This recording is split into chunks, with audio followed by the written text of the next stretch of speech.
In 1958, a 15-year-old Scottish girl named Deborah Walton went to an estate sale with her family at a nearby mansion.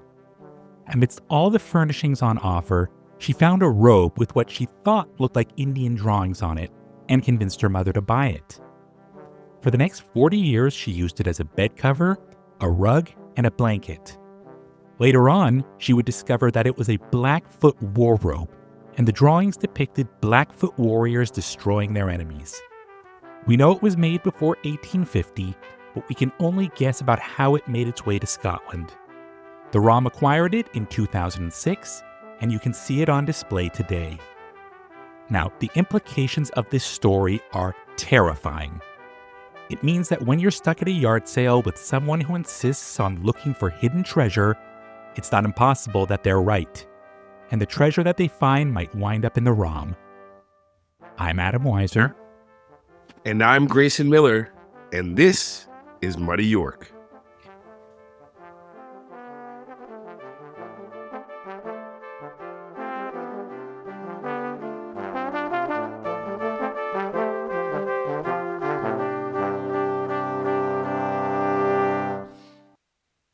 As you might have guessed from the intro, today's episode is about the Royal Ontario Museum, better known to everyone as the ROM.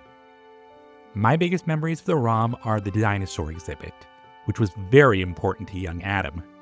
What about you, Gray? I have quite a few memories of the ROM, specifically the Bat Cave. I had this weird relationship with it. It was terrifying when I was a kid. The dropping water still haunts me to this day. But then I went back as an adult and I realized it's really not that scary. A little bit short and not that long. But when I was a kid, it felt like it went on for miles and it was terrifying. And when those seizure-inducing lights would hit my 7-year-old brain, I thought I was like Christian Bale in the Batman Begins movie. And all those bats were flying over me when he falls from the hole at the top and he's falling down, all the bats are surrounding him. Yeah, that's how I felt every time. The impetus for the creation of the ROM came from a royal commission in 1905 that was created to suggest changes to the structure of U of T. Their final report declared that one of the necessary features of a great modern university is a properly equipped museum, and recommended that a museum in a reasonable scale be planned. You might be wondering why a museum would be considered important for a university. During this period, professors were responsible for providing their own teaching supplies, and we're not talking about textbooks. A history professor would provide historical artifacts for his students to examine, and a geology professor would supply the appropriate rock samples. These materials would be used in classes, but they could also be put on display. Indeed, several U of T colleges had small galleries for visitors.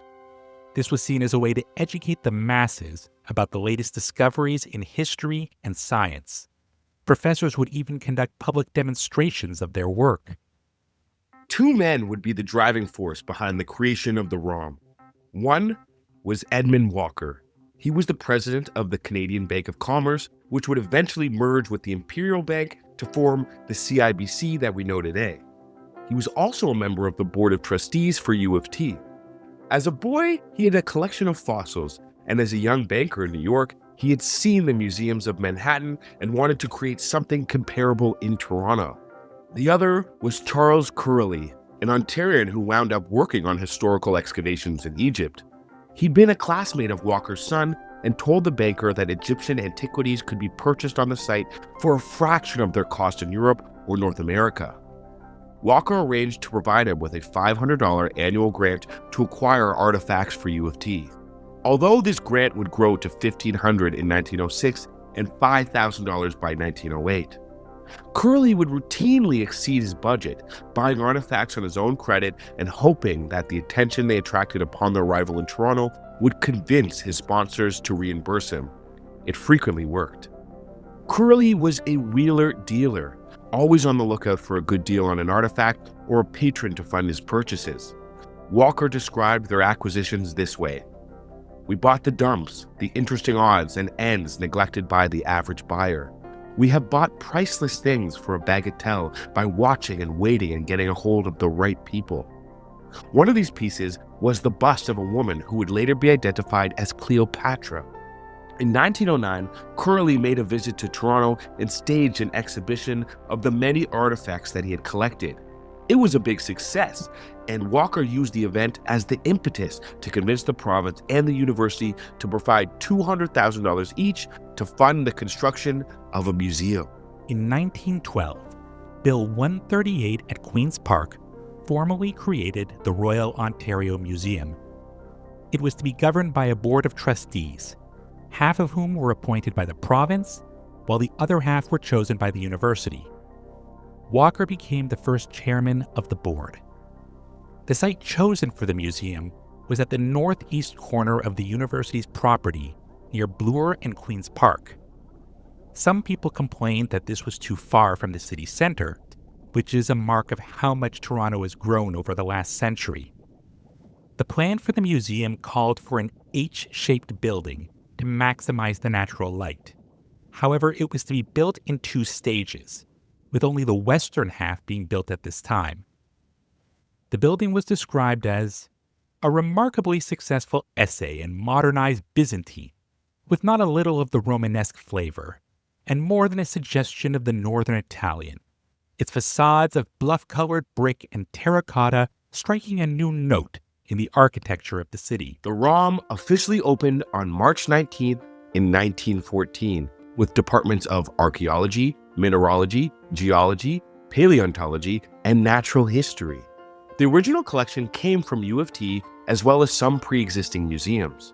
Charles Curley became the first director of the Royal Ontario Museum of Archaeology, while the other departments were headed by professors of U of T. Within a few days of opening, 7,345 people had visited the new museum, which is pretty impressive when you realize that this represented almost 2% of Toronto's population. 5 months later, World War I would begin.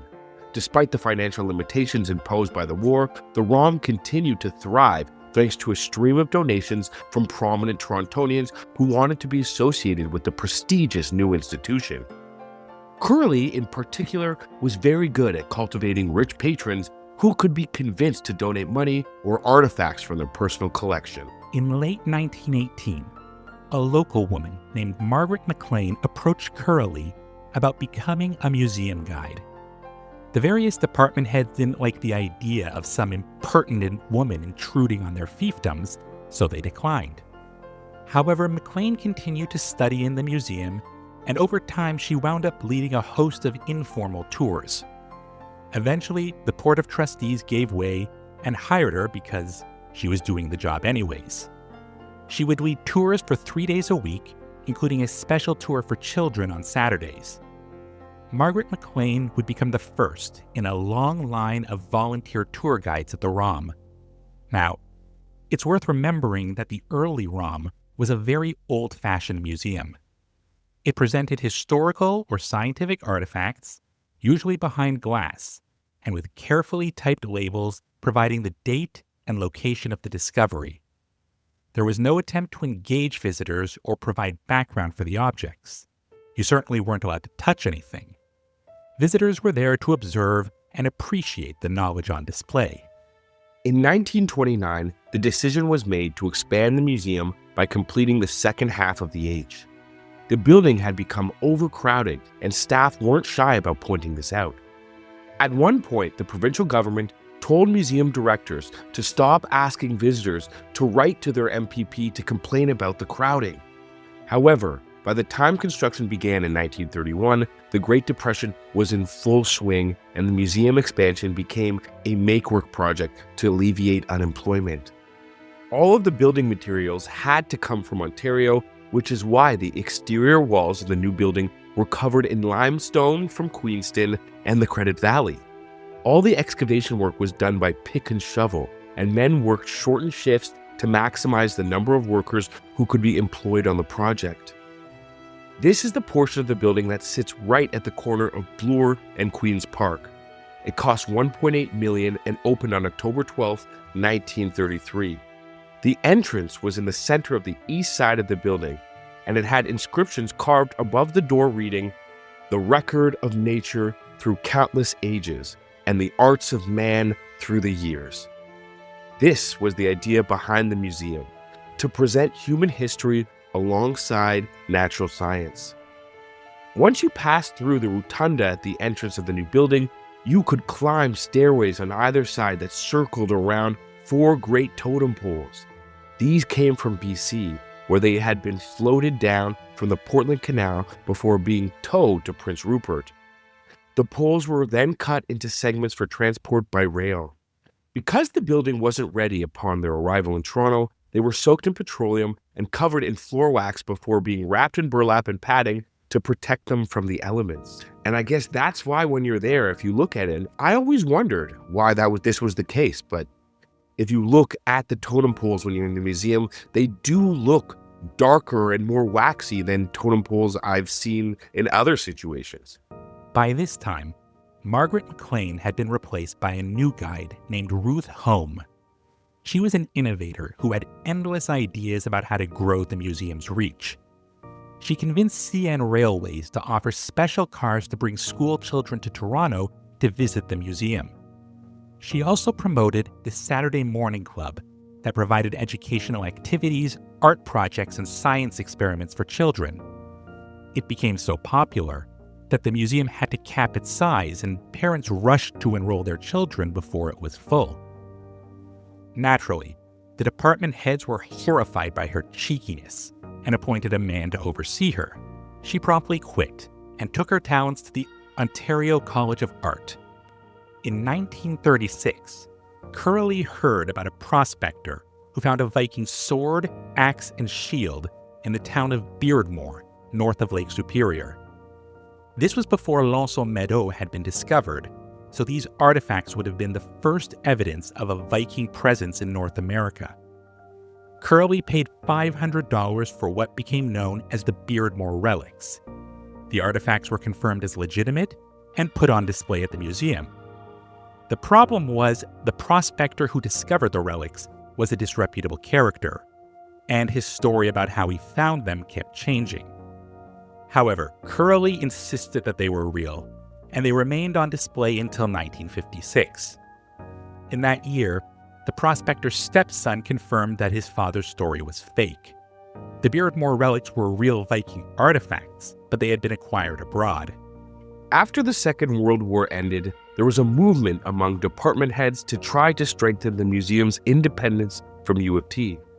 Instead, the province did just the opposite, passing a bill that gave the university a majority of the Board of Trustees as well as complete control over the museum's budget. For the next 20 years, the ROM was just another department at U of T. A tourist guide called Ontario in Your Car, written in 1950, described the ROM at this time. Some American naval friends of ours who had spent many years in the Orient said that they had thought that the Chinese art exhibit at this museum was the finest they had ever seen.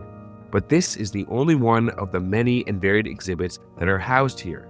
It is indeed the record of nature through countless ages, the arts of man through all of the years. If you have children with you, they are sure to be entranced by the huge skeletons of the Dinosauria and by the Indian figures arranged in lifelike family groups. By the post-war years, education had become such an important part of the museum's work that the Ministry of Education was supplying the ROM with full-time teachers to lead visiting classes. In addition to class visits, the ROM created traveling exhibits that would be set up in schools throughout the province on topics like Shakespeare's England or science in the rocks. By the 1980s, it had added museum mobiles that would travel across the province, visiting schools, libraries, and community centers. In 1960, the ROM began charging regular admission for the first time. People now had to pay a quarter if they wanted to visit the museum. A quarter? Man, that was expensive back in the day.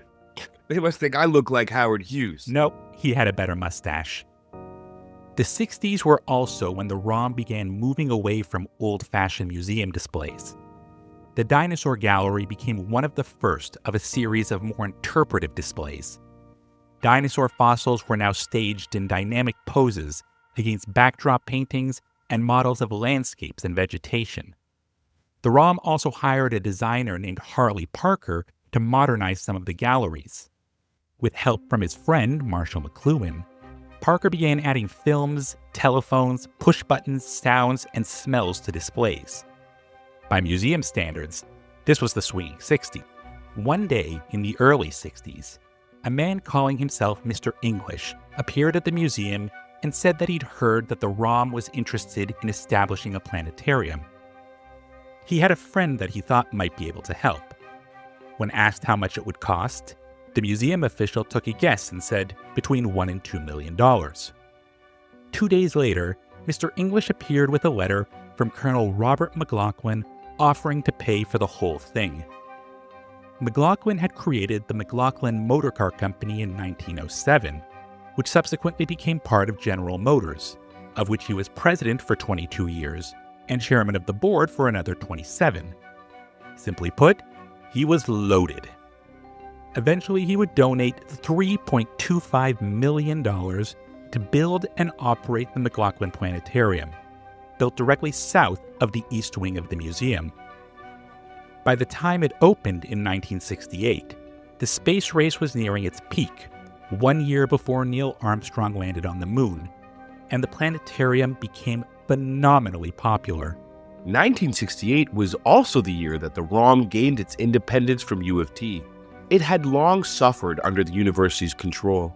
U of T treated it like any other department and tended to prioritize more traditional academic work. As one professor declared, "The ROM is primarily a research organization, and only after these purposes have been served, it is a place for public amusement." Under the Royal Ontario Museum Act of 1968, the ROM became an independent institution. Only 2 of the 21 members of the board would come from U of T. The rest would be appointed by the province or elected by the members of the museum. In 1978, the ROM began a major revitalization project. This included a renovation of the existing building, which was largely unchanged since 1933.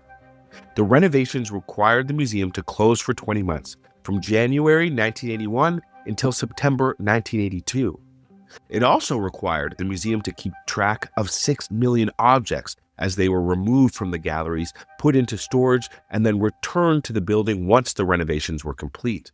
Remember, some of these objects were very, very large or very, very heavy, like the tomb of General Zhu Dashao, which includes a stone archway, a burial mound, and a marble wall coverings. The Paradise of Maitreya is a painting made up of 80 different pieces that had to be individually disassembled, preserved, and then put back together. 2 additions were made in this space between the 2 sides of the H. On the south side, a curatorial building was added with offices, labs, and storage space for artifacts.